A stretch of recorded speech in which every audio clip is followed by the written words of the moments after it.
যেদিন পৃথিবী ধ্বংস হয়ে যাবে, পৃথিবীতে যারা বাস করছে তারা আর বেঁচে থাকবে না, মরবি মরবি মরবি।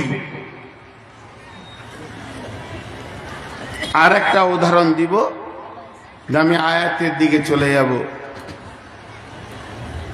সেই উদাহরণটা কি? এখনকার মানুষ যে কোনো মাল কিনে তার ওয়ারেন্টিটা চায়। মোবাইল কিনলে বলবে ওয়ারেন্টি কার্ড দাও, একটা যদি মোবাইলের কভার কিনে ওয়ারেন্টি কার্ড দাও, একটা যদি প্রেসার কুকার কিনে ওয়ারেন্টি কার্ড দাও, একটা যদি টর্চ লাইট কিনে ওয়ারেন্টি কার্ড দাও। মানে মানুষের মিজাজে ঢুকে গেছে এইটা গ্যারেন্টি কতদিন আছে। মালটা যে আমি 2 টাকা, 20 টাকা, 50 টাকা, 100 টাকা, 200 টাকা, 500 টাকা, 1000 টাকা, 10,000, 20,000 দিয়ে মাল কিনলাম, এই মালটার গ্যারেন্টি কদিন আছে। তেমনি এই ময়দানের এক পাশে বিরাট বড় দক্ষিণ পাশে রাস্তার গায়ে একটা ফ্ল্যাট তৈরি হচ্ছে, 20 তলা। ফ্ল্যাটটা যিনি বানাচ্ছেন বাইরে থেকে উনি ইঞ্জিনিয়ার এনেছেন, বিদেশ থেকে মিস্ত্রি এনেছেন, লিভার এনেছেন, কাজ শুরু হচ্ছে। ও ওয়ারেন্টি নিচ্ছে। কি ওয়ারেন্টি নিচ্ছে? ইঞ্জিনিয়ারকে বলছে কোন নদীর বালি দিব আপনাকে বলতে হবে। এ কথা জেনে রাখেন, ভারতবর্ষে যত জায়গায় বালি উঠে সেই বালিগুলো আগে ল্যাবরেটরিতে যায়, তাদের পরীক্ষা হয় কোন বালির ধারণ ক্ষমতা কত বেশি, কার সঙ্গে লবণাক্ত সম্পর্ক আছে আর কার সঙ্গে নাই। যেটা মিষ্টি বালি সেটা বেশি কাজ হয়। এর জন্যে ইঞ্জিনিয়ারদের এগুলো জানা আছে। ইঞ্জিনিয়ার লিখে দিল তোমার আশেপাশে নদীর বালি চলবে না, তুমি মজবুত বাড়ি করবে বর্ধমান অজয় নদী থেকে নিয়ে এসো, কিংবা বীরভূমে ময়ূরাক্ষী থেকে নিয়ে এসো। সেখানকার বালি এলো, ঘরও মজবুত বানাবে। স্যার ইট কোন ভাটা থেকে নিব? কোন ভাটার ইটের ধারণ ক্ষমতা বেশি? উনি লিখে দিলেন লালগোলা চলে যাও, ওখানকার ইটের ধারণ ক্ষমতা বেশি, মুর্শিদাবাদের নিয়ে এসো। 2টা দামি মাল এলো। স্যার রড কোন কোম্পানির লাগাবো? উনি লিখে দিলেন এলিগেন্ট। সেমি স্টিল চলবে না, এলিগেন্টের রড লাগাও। এলিগেন্ট রড চলে এলো। Sir cement? বলে অম্বুজা প্লাস হলে ভালো হয়, এলটি যদি পাওয়া যেত তো আরো ভালো। চলে এলো। বাকি থাকলো কি? আপনারা বেরেন্দে বলেন বাকি থাকলো কি? পাথর এলো, রড এলো, সিমেন্ট এলো, বালু এলো, ইট এলো, মাল এসে গেল। বন্ধু, সিমেন্টের গায়ে লেখা আছে 80 বছরের ওয়ারেন্টি। আমার সিমেন্টের যেটা কেমিক্যাল 80 বছরে ধারণ ক্ষমতা রাখে। আর এলিগেন্ট রড অ্যাডভার্টাইজ দিচ্ছে 100 বছর, কোনো চিন্তা নেই। দরের আগে দাও, ঢালাই লাগিয়ে দাও, প্লালে লাগিয়ে দাও, আমার রড মরিচিকা ধরবে না 100 বছর। সবারই ওয়ারেন্টি পাওয়া গেল। কিন্তু বড় দুঃখের বিষয়, যে জমিনের ওপরে ঘরটা বানানো হবে, যে জমিনটাতে ওপরে ঘরটা বানানো হবে, যে জমিনটার ওপরে ঘরটা বানানো হবে, ওই জমিনওয়ালার সঙ্গে কে যোগাযোগ করবে? আল্লাহ, আমি তো ঘর বানাচ্ছি কয়েক কোটি টাকা দিয়ে, এই টাকাগুলো যে জমির ওপরে আমি ঢেলে দিব, এই জমিটা তুমি কতদিন রাখবে? কতদিন এই পৃথিবীটা থাকবে? না আমার ঘর বানানো হবে, পরের দিন ধ্বংস শুরু লীলা হবে। এটা তো আমি চাইছি না। সবারই কাছে গ্যারেন্টি নিলাম, কেউ 70 বছর, 80 বছর, 100 বছর পর্যন্ত দিল, এরপরে গ্যারেন্টি কেউ দিল না। আমি তো ঘরটা বানাবো জমিনের পিঠে, এই ঘরটা আমি আর কোথাও বানাবো না। তাহলে জমিটা কতদিন ঠিক থাকবে, নষ্ট হবে না, এটা আমাকে বলে দিন।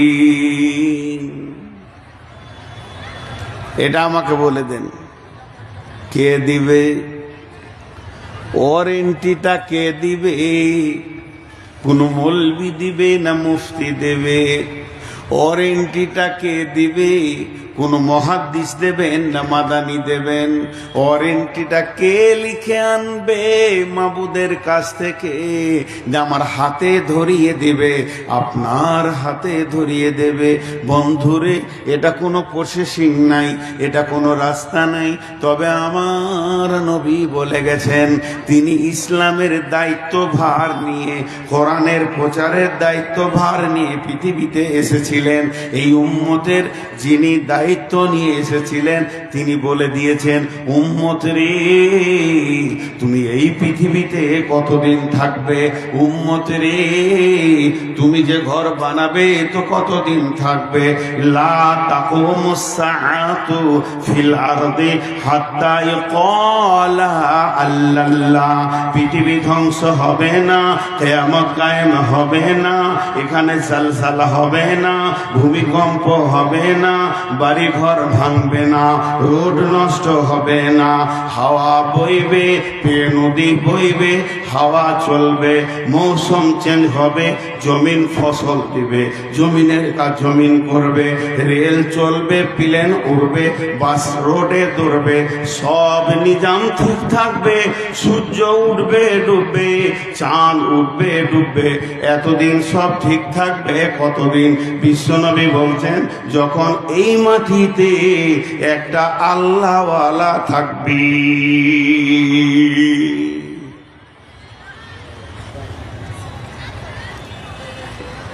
একটা আল্লাহওয়ালা থাকবে। আল্লাহওয়ালাটার দাম কত বলেন এবার? ওই আল্লাহওয়ালাটার দাম কত? একটা খালেস নিয়তে। আজকে মহিষপুর মাদ্রাসার এত খরচা কেন?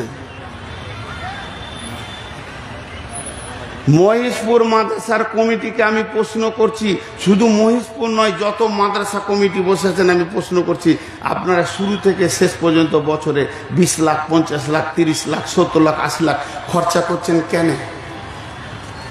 খেপা কুকুরে কামড়িয়েছে, গাঁজা খেয়েছে, মাথা নষ্ট হয়ে গেছে, টাকাটা নষ্ট করছে। উদ্দেশ্য একটাই, আল্লাহওয়ালা তৈরি হোক, পৃথিবী শান্তি হবে। সকলের উদ্দেশ্য, মহিষপুর মাদ্রাসা কমিটির উদ্দেশ্য আর কোনো মাদ্রাসার কমিটির উদ্দেশ্য, সব মাদ্রাসার কমিটির একটা উদ্দেশ্য, আল্লাহওয়ালা বানাতে রাখ, আল্লাহওয়ালা বানাতে। আমি এখনো বায়ানে যাইনি, ভূমিকায় আছি। মেন বায়ানে যখন যাব আপনি উঠবেন না। বড় দুঃখের বিষয়, এই মহিষপুরে এবার নিয়ে 3-4 বার আসা হয়ে গেল। যতবার এসেছি লোক ভালো পেয়েছি, যতবার এসেছি কমিটির ব্যবহার ভালো পেয়েছি, আজও পেয়েছি।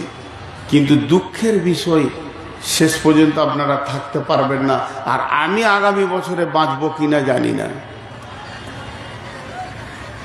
এখন আমি কথা বলছি, আজকে ব্লাড টেস্ট করেছে কথা বলছি, 506 সুগার আমার।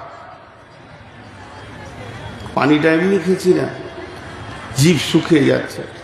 তারপরও কথা বলছি, আপনারা একটু শুনেলেন, আমিও চলে যাব।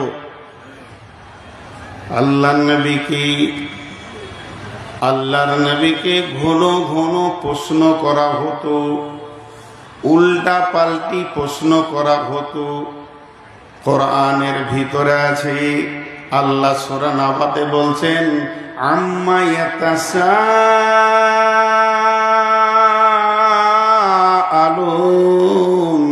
আনিন নাবাইল আযীম আল্লাযী হুম ফীহি মুখতালিফুন।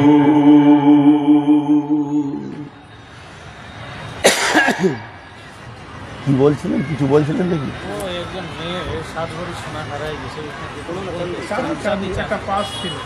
ও আচ্ছা, বলে দিচ্ছি, এগুলো বলতে হবে, কিন্তু খাবারের লেগে আর বলি না। আর ওই মাইক যদি বাজে, আমি বলে এসছি, আমি আগে খেতে আসবো তোর কাছে, তারপর যা করবি করবি। হ্যাঁ, আপনারা বক্তা চয়েস করতে পারেন নাই, আমার মতো খচ্চরটাকে নিয়ে নিয়েছেন।